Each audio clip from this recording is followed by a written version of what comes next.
Good morning, everybody. Happy Monday. It is Matt Modi here with OddsJam, here to give you some NBA player props for today. So as of right now, I got 3 for you guys that I am going to lock in. Just have to hope that the odds don't change on me because that does happen.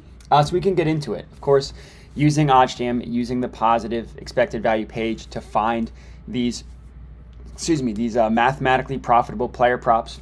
And the first one that we're going to lock in here is this Kevin Porter under 4.5 rebounds. So this play is at plus 125 at BetRivers /Barstool /Unibet /TwinSpires. So we can get into it. The no vig odds that OddsJam calculates prices this to be at about plus 120. So the gap between the plus 119.84 that we can round up to plus 120 to plus 125, that's what gives you a mathematically profitable bet.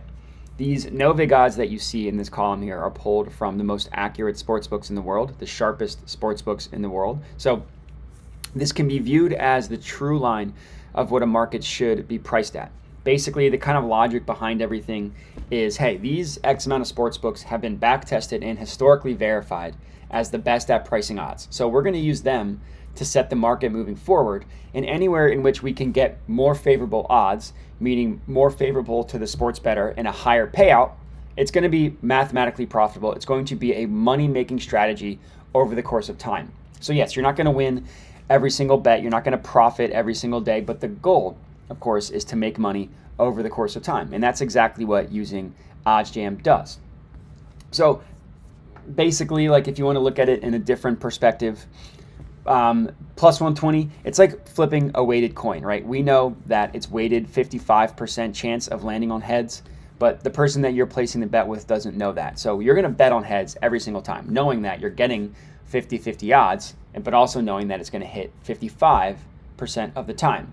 It's the same thing here. We know as the sports bettor, thanks to all the sharp sports books, this should be priced at plus 120. BetRivers is giving it to us at plus 125. Positive EV play. All in all, equates to a profit margin of about just 2.35%, under 2.5%. This percent can also be viewed as your profit margin. So in terms of unit sizing this one, I recommend putting half a unit on it. 1 unit equals 1% of your bankroll. For those of you who haven't caught up to that yet in sports betting, definitely would make sure to check out some bankroll management best strategies, because that's all what unit sizing is.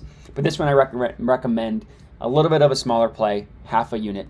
Kevin Porter under 4.5 rebounds. The next thing that I like to look at, so any play that shows up on the positive EV page, it's going to be profitable, right? It's going to have some sort of value, mathematical value associated with it.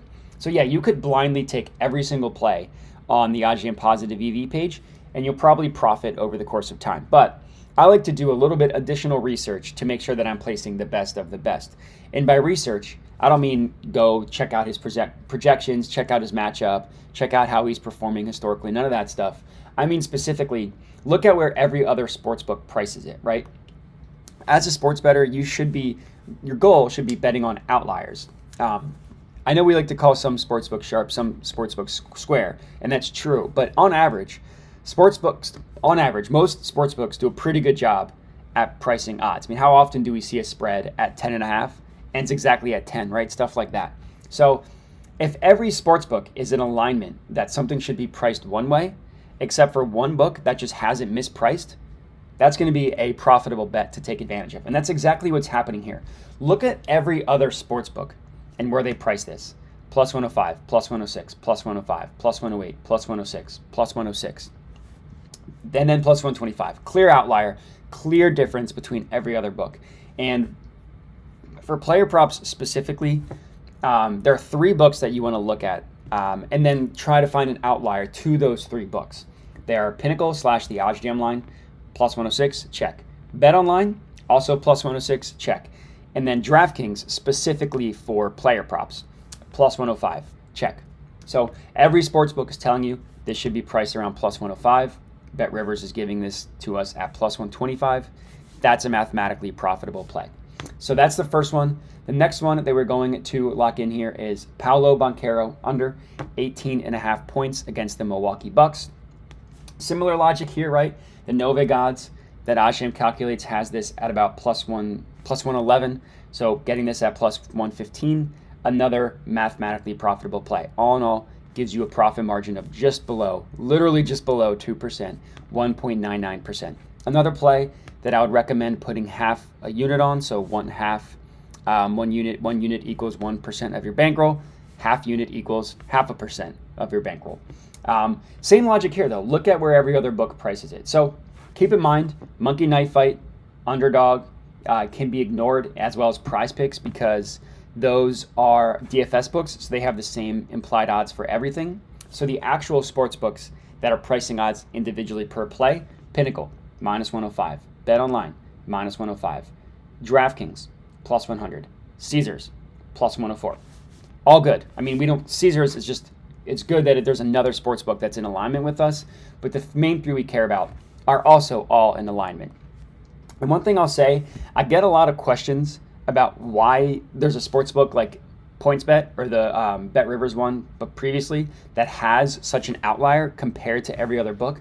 And the reason is basically the way sports books and sports betting work, it's kind of like the stock market, and that supply and demand determines price. Obviously there are other outside factors too with sports betting, like weather, injuries, stuff like that. But all in all, on average, all the sportsbook cares about is making sure that there's a 50% payout on each side. So no matter who wins or who loses, or if it goes over or under or whatever, they just want to pay out 50% to each side. So PointsBet, in this case, maybe they've just received money differently, right? Not every sportsbook is going to receive the same amount of money for the same amount of plays every single time, right? There's going to be differences between how sportsbooks receive money. There's also going to be differences in how quickly sportsbooks update odds, or how, like if a sportsbook has heavier limits, doesn't accept as much action, not going to change their lines as quickly, stuff like that. So that's why you'll see examples such as this, where every book is in alignment except for one that's an outlier, as sportsbooks just might have something priced differently. But regardless, Paolo Banchero under 18.5 points as my second pick, and my third and final one is Franz Wagner over 3.5 rebounds, minus 125 at PointsBet. This is one I would recommend putting a full unit on, and you'll see why, right? Pinnacle, minus 160. Bet Online, minus 150. DraftKings, minus 150. And then PointsBet, 25 to 35 cents lower at minus 125 as my third and final player prop for today. One unit on the Franz Wagner one, and that's going to be it. So if you guys are tailing these three picks, comment and let me know. Would love to hear it. Other than that, please remember to like the video, subscribe to the OddsJam YouTube channel, all that good stuff. And that's it. So appreciate you guys watching, and have a good one.